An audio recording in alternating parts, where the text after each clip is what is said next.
How's it going, y'all? Josh from Vanilla Moose Coffee, and in today's video I'm going to show you how to make really good coffee while on vacation.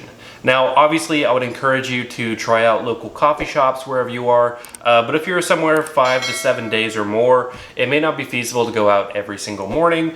So I'm going to show you some things you can bring on your vacation to make really good coffee right in the comfort of wherever you're staying. And most places have Keurig, so you can bring K-cups, that's easy. But I'm gonna show you 3 ways to make some really high quality stuff. And each method has some different mechanics that may not work at your Airbnb. So if something doesn't apply to you, I'll have timestamps below and you can kind of skip ahead to whatever fits your needs. That being said, the first one uses a stove. It is a Moka Pot, M-O-K-A, not mocha like chocolate. So if you don't have a stove, obviously skip ahead. But the reason it's first is because I think it's the simplest and it uses the least amount of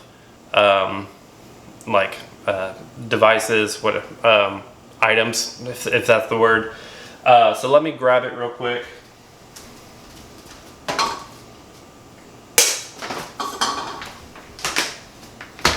And sorry, the kitchen's a little messy. We're at the end of our vacation. And for all these methods, what I would recommend is if you don't have like a tiny portable grinder, I've got a little hand grinder that I like to bring. It's super portable. But if you don't have one of these, you can certainly grind your beans in advance before you leave, put them in little pre-packaged Ziplocs. That works just fine.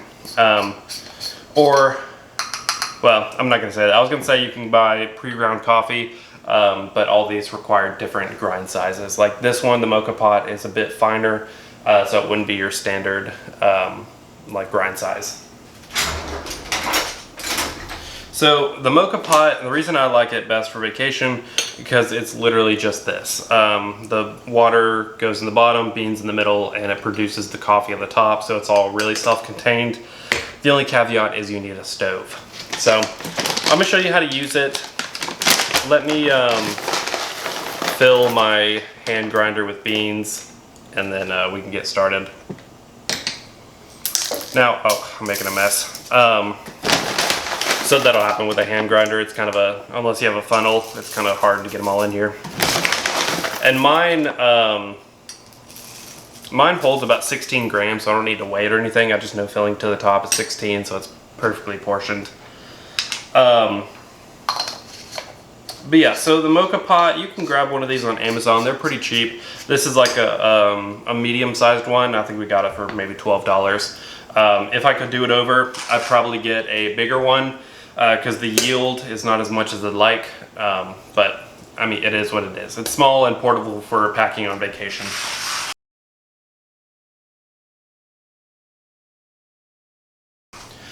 Okay, so it takes a while for the hand grinder, but I mean, it's small. So what we do with a Moka Pot is, what you do is you unscrew the bottom, and there is a filter that comes with it. And again, you don't have to pack filters, so that's another plus. And we're on vacation. Ideally, I'd want filtered water, but we're just gonna use tap water because you kind of make do with what you have. Making coffee on vacation certainly isn't perfect, but it's better than Keurig. So it is full. There's a little steam valve. I filled it right to the bottom of that. And then we are gonna put I should probably keep this in the frame. So grab your little filter. It looks like a funnel with holes in it. Put it right here. And then we are going to put our beans on top of that. And it's a good, it's a little coarser than espresso, but it's still pretty fine. So you just want to put it on top in this little basket where the funnel is. Level it out.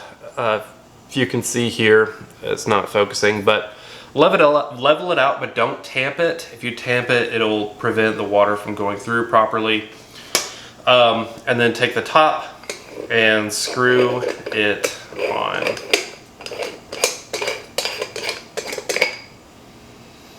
Now it's fully ready to go. So what you're gonna do is take this whole, let me grab this camera. Oh shoot. The Moka Pot works for open flame, like gas, the glass top, really any kind of heat source, because what it's going to do is going to boil the water in the bottom compartment, and it's going to percolate up in the middle. If you open the top, you can see like a little valve, and it's all going to come out and fill this top basin. So I'm just going to put it here on the stove. We're going to turn it on. It's on like a medium high right now. I don't think having it super high really affects it unless the burner is really big. The flames could lick up all the way to the top, which could be dangerous. So just make sure you have it on like a medium to small eye. Certainly one that's not a bigger diameter than the base of the Moka Pot, just for safety reasons. I mean, you are dealing with an open flame and it's gonna go up the side of it. So we're just gonna let that boil. It takes about however long it takes to boil a small batch of water, maybe 5 minutes. But you'll start to hear, you'll know it's done when you start to hear it kind of bubble in the top, and it'll get loud and then quiet and stop bubbling. And whenever it stops bubbling, you can open this top right here. Do it carefully, because if it's not done, it'll splash out. But if you see it's full and it's not bubbling out that little hole in the pipe, you know it's done. And then you just pour it directly out of the spout into your cup and you're good to go. So with the pour over in the Aeropress uses a finer bean, so you'll probably use about the same thickness as the Moka Pot, which you can set a smaller number on your hand grinder, or I mean pre-grind before you go. And then the pour over is like a medium coarse. I would say a little less coarse than just regular Keurig like pot coffee. If not the same, I would say I like it a little finer, so it's stronger. But let me get these two things. I'm not going to grind again because it takes forever, and I also don't want 3 cups of coffee. I'm fine with just 1.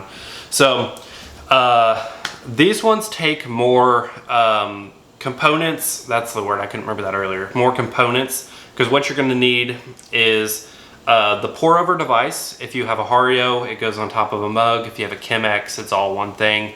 But you'll need this, a filter, and something to heat up your water. The Moka Pot heats it up in itself, which is super convenient. But I mean, depending on how much you want to pack, feel free to pack your electric kettle. If you're camping or something, whatever, and you have a power source, it'd be super convenient. But if not, you can microwave your coffee. I would do it for 2 minutes in like a Pyrex glass, kind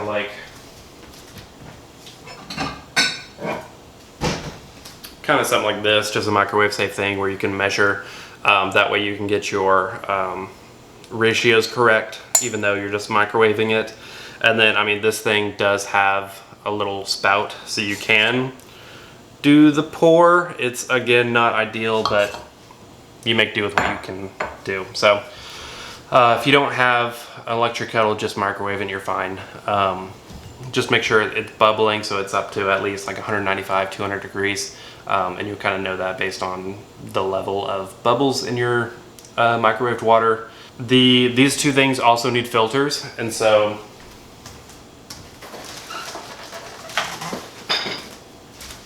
oh, I forgot. The pour over needs a scale, unless you know how to eyeball it. If you've done it a few times, you can be pretty confident eyeballing it, but I like to bring a scale just so it's accurate. But yeah, so the pour over, you'll need like a triangle shaped filter for this, and then for the Aeropress. If you haven't used an Aeropress before, I'd recommend looking into it. It's super cool. But that's all I'm gonna say about the pour over. I'm gonna link a video on how to use a pour over so you can know. But it is a good device for on vacation because it's portable.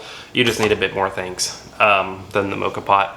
But the Aeropress, I love the Aeropress. I wasn't sure how I'd feel about it because some of these like third wave brewing devices are kind of gimmicky, but I feel like the Aeropress is actually pretty intentional and really thought out with how you brew the coffee. It's interesting. So it's like a semi espresso based coffee, like where it uses pressure at a really fine grind size. But it wouldn't make like an espresso shot per se, where you like pour milk and make a latte. Some people may do it like that with a small concentration of water, but I just like making a whole cup of coffee. It's kind of strong. So the Aeropress, it has I can't remember how much they are. Aeropress is a brand name, so they're definitely more expensive than the Hario V60. I would say maybe $30. I'll link some in the description, but I can't remember for sure. But how it works is you have your filter that comes with it, this little thing at the bottom, and you will put the filter on this and get it wet. Just like you, I splashed it too much. Just like you would with the Hario. So now there's a wet filter at the bottom. You will take the main base and screw the filter into the bottom. And what you're gonna do next is pour your your grounds in here and then kind of level it out. And then you will put this on top of a mug. Let me get one so I can show you.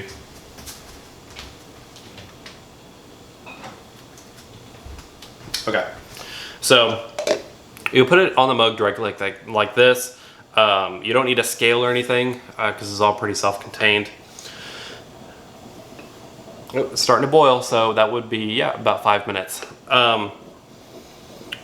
So like this, put the beans in here, and then there's numbers 1, 2, 3, 4. I think that's like the amount of shots, but I always fill it to the top just because I want a cup of coffee, not really shots. And so you'll get your microwaved water, or if you have an electric kettle, pour it in here. I like to pour to the top just because I want more coffee. And then you'll stir it, and then you'll notice it get kind of bubbly. I guess that's like the blooming phase. And then you'll grab this. This is like your plunger. Make sure when you do this, it's on like a level surface. I'm just holding it in the air. But you'll put this on top, and you'll kind of press down for, oh, hold on. I do need to put it down. Okay. So press down, you'll hear it kind of sizzle.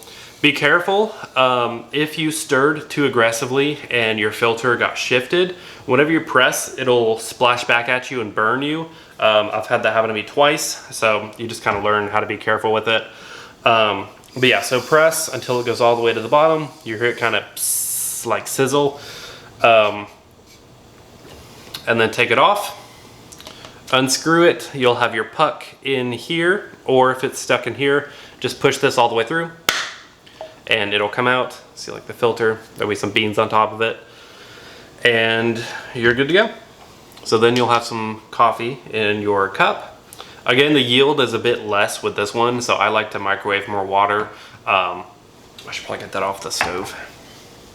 Yeah, it looked good. The Moka Pot is like super like velvety, rich coffee. It's very, I gotta look at the science behind it. It's very good. It's not like any other coffee that I have in other ways. But yeah, so those are my 3 methods for making coffee.